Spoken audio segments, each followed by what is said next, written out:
Hello friends, welcome to channel Edu Pharm. Myself Mandeep Patil और हम discuss कर रहे हैं drug store and business management. ये डी फॉर्म सेकंड ईयर का सब्जेक्ट है। इसमें हमारा जो सेकंड पार्ट है अकाउंटेंसी वो पढ़ रहे हैं। इसमें इंट्रोडक्शन टू अकाउंटिंग हो गया discussion, accounting concept, convention, book keeping, types of account, book of original entry, journal, cash book, other day book, ledger और जर्नल और लेजर में हमने डिफरेंस पढ़ लिया है। आज हम बात करेंगे ट्रायल बैलेंस की। रेफरेंस हमारा आर एम मेहता है।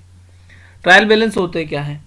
जैसा कि हमको पता है, जब हम फाइनल स्टेटमेंट बना रहे हैं किसी भी ऑर्गेनाइजेशन में हम हैं और हम सेल्स का या हम हमारी जो बुक कीपिंग है उसका फाइनल स्टेटमेंट बना रहे हैं, उसके पहले एक चेक कर रहे हैं, उसको हम बोलते हैं ट्रायल बैलेंस। आप में से जो भी चैनल पर पहली बार आया हो चैनल को सब्सक्राइब करें, बेल नोटिफिकेशन को प्रेस करें और ऑल पर क्लिक करें ताकि मेरे अगले आने वाली वीडियो आप तक पहुंच सके। अब बात करते हैं ट्रायल बैलेंस की। ट्रायल बैलेंस क्या है? इसको हम बोल सकते हैं कि स्टेटमेंट है जो आपकी बुक कीपिंग की जो एंट्रियां हैं उसकी अरिथमेटिकल एक्यूरेसी को चेक करता है, यानी कि जो एंट्री हुई है वो सही हुई है या नहीं हुई है, उसका काम करता है ट्रायल बैलेंस। ट्रायल बैलेंस क्या इंश्योर करता है कि आपकी जो डेबिट और क्रेडिट की एंट्री है वो सही है, वो इंश्योर करने का काम करता है ट्रायल बैलेंस। हम सबसे पहले कोई हमारी एंट्री करते हैं तो हमारे पास सोर्स डॉक्यूमेंट्स आता है कि सोर्स डॉक्यूमेंट्स जहाँ से हमने खर्चा किया, वाउचर आएगा, रिसिप्ट आएगी, कुछ भी ऐसा हुआ, उससे हमने जर्नल बनाया। जर्नल से हमने पोस्टिंग कहाँ करी? लेज़र में। अब जब आपका लेज़र बन जाता है और लेज़र के बाद हम जैसे फाइनल स्टेटमेंट बनाने जाते हैं, कोई सा प्रॉफिट एंड लॉस अकाउंट ही बनाने जाते हैं, तो उसके पहले हम बनाएंगे ट्रायल बैलेंस। ट्रायल बैलेंस में क्या होता है कि हम चेक करते हैं कि लेज़र की जो एंट्री है, लेज़र से जो एंट्री हो रही है वो बराबर है या नहीं है। यही काम करता है आपका ट्रायल बैलेंस। अब ऑब्जेक्टिव क्या होते हैं ट्रायल बैलेंस के? To ascertain the arithmetical accuracy of the ledger account, आपके लेजर अकाउंट की एक्यूरेसी का पता लगाना। To help in the locating errors, errors जो आ रही है उसको पता लगाना या उसको वहां पर लोकेट करना कि कहां पर इरर है। ठीक है। To help in the preparation of final account, जैसे हमने अभी बात करी प्रॉफिट एंड लॉस अकाउंट की बात कर रहे हैं, तो वहां पर जब फाइनल अकाउंट बनाते हैं तो उसमें हेल्प करता है आपका ट्रायल बैलेंस। अब to ascertain the arithmetical accuracy of the ledger account में यदि हम बात करें तो इसने आपको पता लगा दिया कि आपका लेजर सही बना है या नहीं बना है। आपने चेक कर लिया ट्रायल बैलेंस, क्योंकि डेबिट और क्रेडिट की एंट्री बराबर आ गई या नहीं आई, तो आपका जो ट्रायल बैलेंस है, जो आपका लेजर है, वो सही बना। लेकिन समस्या यहाँ पर ये एक आती है कि इसकी लिमिटेशन ये है कि यदि आपने लेजर में कोई गलत एंट्री कर दी है तो ट्रायल बैलेंस उसको नहीं पता कर सकता है, या कोई एंट्री आपने छोड़ दी है तो प्रॉब्लम होगी। आपने एंट्री सही की है लेकिन रॉन्ग कॉलम में कर दी है, या फिर आपने सही कॉलम में एंट्री करी है लेकिन अमाउंट गलत कर दिया। इन सिचुएशंस में ट्रायल बैलेंस की लिमिटेशन है।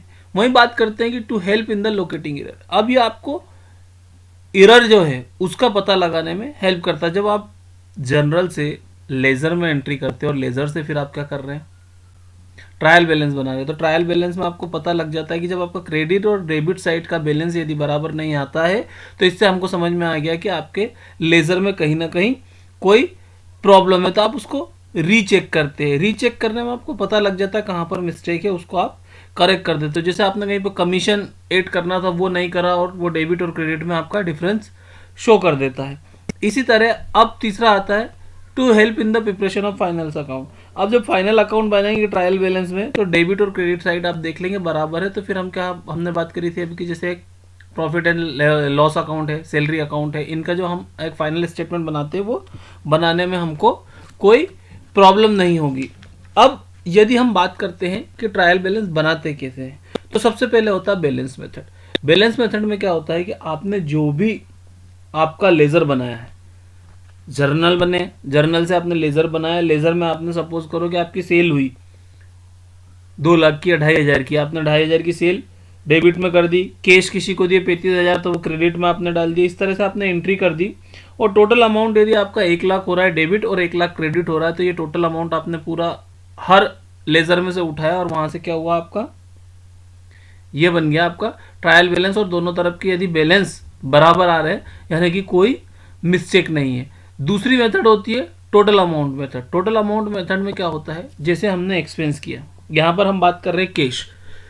एक एग्जांपल में हमने दिया कि कैश 35,000 रुपये दिए, तो टोटल जो कैश का है वो हमने बैलेंसिंग मेथड में टोटल अमाउंट लिया डेबिट साइड का और टोटल अमाउंट लिया क्रेडिट साइड का और इसको ट्रायल बैलेंस में डाला, बराबर आ गया।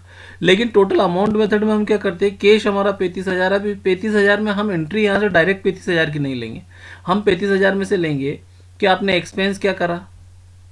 सपोज करो आपने 7,000 फर्नीचर में खरीदे या किसी और चीज़ में रामलाल को दिए, श्यामलाल को दिए, 2,000 किसी और को दिए, 3,000 किसी और को दिए, इतना सारा, और कैश इन हैंड आपके पास कितना है। तो जहाँ पर कैश इन हैंड है उस अमाउंट को छोड़ देंगे। सपोज करो आपके पास कैश इन हैंड 2,000 रुपये बचा, तो यहाँ पर आप जो अमाउंट लेंगे वो लेंगे 33,000 का, 33,000 का, ठीक है। 2,000 आपने कैश इन हैंड वाला छोड़ दिया। इससे यहाँ पर टोटल जो खर्चा हुआ है उसका टोटल लेंगे, ना कि आपके पास जो अमाउंट टोटल आपने दोनों तरफ बैलेंसिंग किया है वो लेंगे। और बात आती है टोटल बैलेंस और टोटल अमाउंट मेथड। इसमें क्या होता है कि जब हम प्रिपरेशन करते हैं ट्रायल बैलेंस की तो पहले बैलेंसिंग मेथड से करेंगे। हमने जो हमारे जर्नल है, जर्नल से हमने टोटल अमाउंट उठाया, कितना खर्चा क्रेडिट हुआ कितना डेबिट हुआ, दोनों साइड को मिलाया तो बैलेंस हो गया। उसके बाद हमने टोटल अमाउंट क्या क्या चीज़ परचेस करी है, क्या क्या चीज़ में हमने खर्च किया है या हमको कहाँ कहाँ से पैसा आया। सपोज करो श्याम मेडिकल हॉल से आया, कृष्णा मेडिकल हॉल से 15,000 आया, श्याम मेडिकल हॉल से 10,000 आया, तो ये 25,000 रुपये हमारे पास आया। तो इसका टोटल हम करेंगे। तो इस तरह से हम बनाते हैं ट्रायल बैलेंस। यदि वीडियो पसंद आया तो लाइक शेयर और सब्सक्राइब करें। Thank you.